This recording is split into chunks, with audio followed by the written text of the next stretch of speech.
This woman had lived her whole life with abuse and torment at the hands of her family. Her family was abusive and her parents divorced at the age of 3.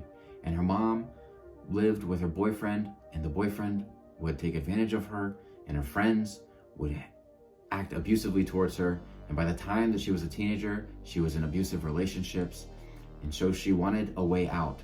So by the time she was 20, she already had even 2 abortions, and she had no hope in her life.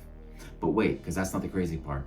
So she went into a room and she put something to her temple to end things. But that's when she says that she felt the hand of God on her shoulder, and she did not end her life.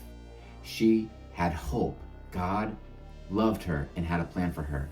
She decided not to, and life started to get better little by little. Lana is now married with 3 children and ministers to women and children full time. God has not promised that you will not have any troubles, but he says to take heart, for he has overcome them. And he promises to never leave you or forsake you, even in the dark times. Yea, though I walk through the valley of the shadow of death, I will fear no evil. Why? Because you are with me. It does not mean that there's not things out there that are difficult, but it does mean that we don't need to fear because he is with us. There's a Psalm 23. It later talks about, he says, in the presence of my enemies, you prepare a table for me.